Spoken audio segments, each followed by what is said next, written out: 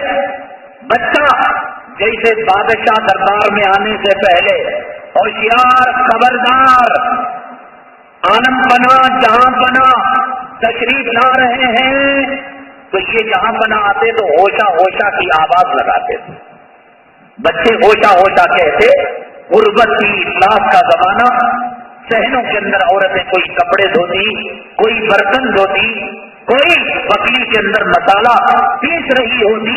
سب خواتین سمیٹ کر اپنے گھروں میں چلی جاتی تاکہ کہ اس وقت تک یہ مرد اپنے گھر میں نہ چلا جائے اور اطمینان نہ ہو جائے وہ عورت باہر نہیں آتی. وہ ہندو ہو, میرے اللہ کی قسم وہ مسلمان ہو, مردوں سے پردہ ہوتا تھا. 1984 میں دارالعلوم سے میری فراغت ہوئی. دارالعلوم ایک قصبہ ہے. آج ہو سکتا ہے کہ کارپوریشن کا اسے درجہ ملا ہو, بلدیہ کا مقام ملا ہو. 1984 تک بھی وہ ایک قصبہ تھا, وہ ایک دیہات تھا, وہ ایک اجڑ گاؤں تھا. نہ سڑکیں پکی تھی, نہ ریلوے اسٹیشن وہاں جو ہے کوئی اعلیٰ قسم کا تھا. بس جیسے آپ یہاں سے جب چنئی جاتے ہیں مدراس, ایک اسٹیشن آتا ہے بالکل چھپر کا اسٹیشن, ایسا بالکل دیہات کا درجہ رکھتا تھا. کائنات میں منور تھا لیکن شہری اعتبار سے, آبادی کے اعتبار سے دیہات. تو اس زمانے میں یہ تھا بیت الخلا کے فضلہ اٹھانے کا نظام. اونچی اونچی 2 دیواریں بنائی جاتی تھی اور نیچے تگڑ کا ایک کٹا رکھ دیا جاتا تھا قضائے حاجت کرنے کے لیے. تو چنانچہ مسلمان یہ کام نہیں کرتا تھا, بھنگن عورتیں ہوتی تھیں. رمضان المبارک کا مہینہ, ہماری وہ مائیں اور بہنیں جنہوں نے غیرت کو طلاق دے رکھی ہے, حیا کو انہوں نے طلاق مغلظہ دے رکھی ہے. کان کھول کر سنے, ہوش کے ناخن لے. میرے اللہ کی قسم وہ بھنگن عورتیں جو دیوبند قصبے اور دیوبند دیہات کے لوگوں کا پاخانہ اٹھانے آتی تھی, سماج میں ان کا کیا مقام رہا ہوگا. میں کسی MLA کی گھرانے کی لڑکیاں, MP کی شہزادیاں اور چیف منسٹر کی لڑکیوں کی بات نہیں. کیرانہ, مظفر نگر, سہارنپور, جلال آباد, دیوبند اور نانو کا چھوٹے چھوٹے گاؤں, بڑے پیارے روح پرور گاؤں. لیکن یہ نظام تھا کہ صبح میں سورج کے نکلنے سے پہلے دھنگر اور میرے اللہ کی قسم پورا دیوبند پڑھنے والے طلبا, کچھ شریر بھی تو رہتے ہیں, کچھ اچھے بھی رہتے ہیں, پورے طلبا 2500 3000 اس وقت طلبا تھے. اگر قسم کھاتے کہ ہم پاخانہ اٹھانے والی بھنگن اور پاخانہ گندگی اٹھانے والی عورت کے چہرے کو دیکھ سکے, مجھے مر کر اللہ کے دربار میں جواب دینا ہے. دیوبند ایک ہو جاتا تھا لیکن اس بھنگن کے چہرے کو نہیں دیکھ سکتا تھا, اس کے چہرے کے اوپر گھونگھٹ لٹکا ہوا رہتا.